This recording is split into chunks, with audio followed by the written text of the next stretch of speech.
Hello? Oh my gosh, is it really you? Oh, how great to hear from you. I can't believe you called me. It's wonderful to hear your voice. So what's up? Oh, you want me to do what? Are you sure? Oh, you know what? Can I call you back? I've got this thing I do called Patio Ponderings, and I've got some people waiting for me. I'll call you back and we'll talk more about that later. Thanks. Yeah. Bye-bye. Hey, friends. Good morning and welcome to Patio Ponderings. Thanks for being patient with me while I was on my phone call there. You wouldn't believe who was calling me. So speaking of calls, this past week in worship, we had the call of Samuel. Get it? See where I'm going now? And in this story, God calls out to Samuel, a young boy living in the temple with Eli the priest. And God calls to him with an audible voice in the middle of the night. Now, after this reading, this pondering this week came from one of you. And I love to hear what you're pondering and thinking about. So thank you for sharing with me. And so this person was wondering about this idea of God calling and God speaking to us. And she didn't feel like God has ever done that God has ever spoken to her. So I thought that'd be a really good thing to talk about. Because we do read so many stories in the Bible where it seems like God just talks directly to God's prophets, to God's peoples, God's leaders, God's priests. And that, I don't think, is a common experience for us. Some people will say they've heard the audible voice of God, but I think many of us likely haven't. So does God speak to us still today? Does God speak to everybody? And how does that happen? So I do think God speaks to us today. I think God speaks to us all the time. And I think God does that through a variety of ways.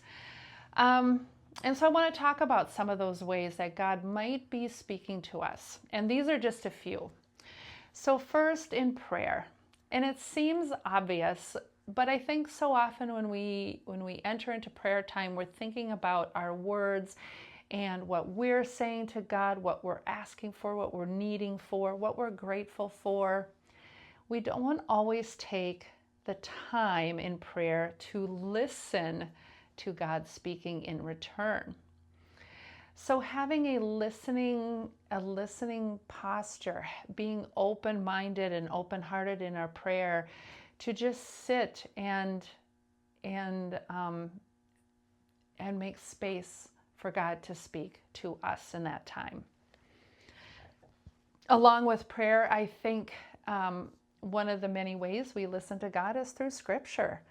God speaks words through Scripture to His people, to His prophets, and to us. It may not feel like a particularly personal word, and yet God speaks. But the other thing that happens in that when we're reading Scripture, we get to know what God's voice sounds like. We get to know the kinds of things that God does speak, and that's really helpful as well. One of the most common ways I think God speaks to us is through other people. I remember way back when, before I was really thinking about seminary, but was engaging in study and learning, I had 3 different people in a really short amount of time ask me the question, have you ever thought about seminary? This was definitely God talking to me, because if God would have said that to me directly, I would have been, no way. But when other people in succession talked to me about that, asked me that question, it started to become apparent they were seeing something that I wasn't. And so I listened in a different way. And finally, I think God talks to us in the very ways that God has created each of us individually with our own skills and gifts and passions.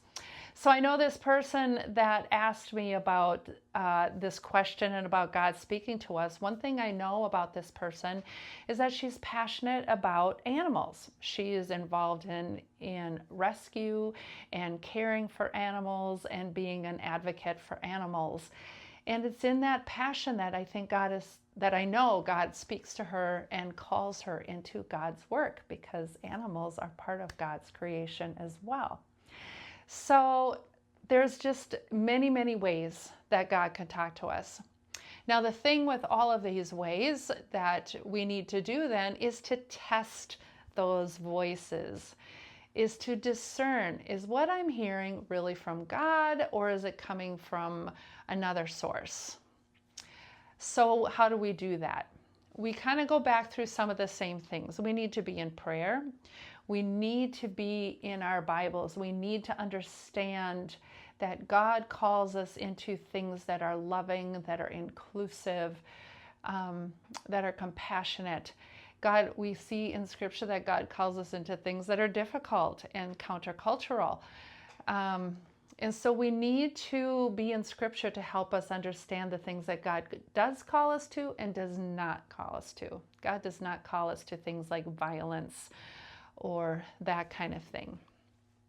We also need to be talking with other people, other faithful people. The community is a place to test what we think we're being called to in conversation. So it's a big subject, this idea of how God speaks to us and how God calls us. But these are some of the things that I've been thinking about in that this week. I hope that's been helpful. And as always, I would love to hear from you. Do you feel like God has spoken to you? How has God spoken to you? What has God called you to do? Well, as always, have a great day, and we'll see you on Sunday.